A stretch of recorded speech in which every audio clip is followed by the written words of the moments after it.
Good morning. You listen to FloorDaily.net, and I'm Kemp Harr.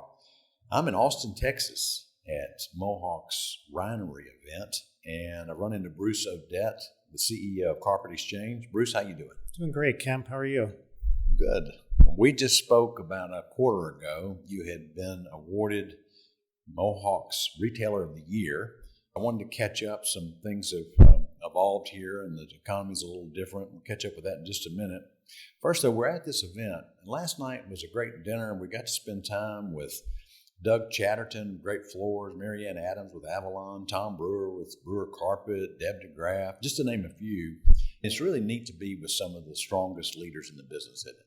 It's great. It's nice to catch up with old friends and nice to be around the leaders of the business. You always get ideas and great conversations going when you're with these people. I need to mention, too, that you've traveled here with your wife, Patrina, who runs the marketing in your organization, and your son, Adam, as well, right? Yeah, that's great. It's great to have your family with you on these events, and family's always been number one to me, so nice to have them along. Talking to Adam, he's not at this point in time, as being a high school student, grab the reins and jump in as the fourth generation in your business, but hopefully we can change that over time. Yeah, that would be great. That's my hope. But like I was saying yesterday, I think that if he gets to follow his passion and loves what he's doing, I'm all for that. So I don't think he's sure at this point, but we're hoping so. So just a quick reminder, you're on our top 100 list, number 25 at around $160 million in sales. The last time we interviewed, you said you're still about 54% carpet and about 30% LVP. Let's talk about this last quarter. The consumer's a little less certain. So tell us how's business. It's still solid, Kemp. We're seeing the first quarter finals coming in as our second best quarter. A little better than 21 and slightly down from 22. So not as good as last year. Last year was a little different in the fact that we had big backlogs from supply chain issues, which pushed a lot of additional business out in the first quarter. But it's still very solid. Actually, it's your second best first quarter in the history of the company, right? That's correct. That's good to hear. When business is a little softer like this, do you do anything different? Does your RSA do anything any different? Is Patricia in marketing do anything different? How are you reacting to this little bit softer market? Well, we've stayed consistent in our advertising as we have all these years. We don't want to change that formula. We definitely have upped our digital presence, which has increased our leads. But I think we become more focused on our quotes and making the best of every opportunity coming in the door versus the past few years a little bit spoiled on an enormous amount of traffic to where you might get a little bit complacent. So some people say RSAs can be order takers in a great economy and then have to be more of a hunter mentality. Are they out shaking bushes in the community more now, or just you're relying on your advertising? I think we do rely on our advertising, but again, we've been in the market 35 years. We have a big following, and our referral network continues to drive business for us every year. So we're nurturing that, of course, and being aggressive with the leads that we do have coming in. We're hearing from some of our nationwide folks that we talk to that the market as far as price points right now has become somewhat bifurcated, in that the low end of the market is strong and the high end of the market is strong, and the middle price points are a little weaker right now. Is that what you're seeing?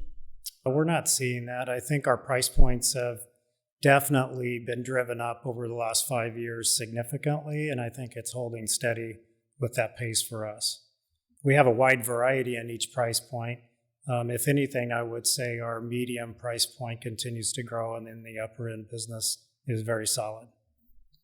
Let's talk about one thing real quick. I wrote an editorial in the April issue around this whole WEGAR legislation that's having importers give the border their whole chain of custody to prove that they're not using the more polluted type of PVC in their LVT. And that's kind of locking things down at the border. Are you feeling inventory issues around that? We have not yet. I think that is coming. To prepare for that, we've upped our inventory levels significantly, which we will be fine. But yeah, there are a lot of containers sitting at that port with an unknown status. So our best strategy, we've known about this over a month, and we really upped our inventory levels with available inventory in the U.S. I should also remind our listeners that you have made a conscious decision to go long with fewer suppliers. And so that makes you important to them. And so therefore you probably get whatever inventory they have, right? I think we have the best opportunity for that, which again, it does go back to relationships. Being important to fewer suppliers is definitely a recipe that's worked well for us. All right. So we're, as I mentioned, in Austin, Texas, and we're going to get to see yet again, because I know you and I have been doing this for quite a while, a torture test for Smart Strand. And most of us have seen this before. It was Rico the Rhino, and now they're doing this Rhinory event. There's been an animal living on Smart Strand, and they're going to show us how they can clean it off, and it looks good as new. And will you tie in at point of sale to show the consumer that if this product can survive an animal living on it, that it can certainly be the right carpet for you in the house? Definitely. I mean, we were an early adopter of Smart Strand over 15 years ago. I think it's been close to 18 years. So it's been a significant part of our fiber mix for years. The great news, I feel like, is Mohawk has not promoted this Smart Strand fiber in a long time. So to get some excitement around that brand again and the way they're doing it, I feel like it's going to resonate with our consumer. And also, if you look at the millennials, 75% of millennials are looking for an eco-friendly option in their purchasing, which I think next to wool, this would be the most eco-friendly fiber out there in carpet today. Yeah, because 30% of the tri-extra that's used to make Smart Strand is corn-based, right? Yeah, that's correct. Again, it's something that resonates with the millennials, which is up and coming our biggest target market, and will continue to be for years. Are there any challenges you're facing now as you carry through the rest of this year?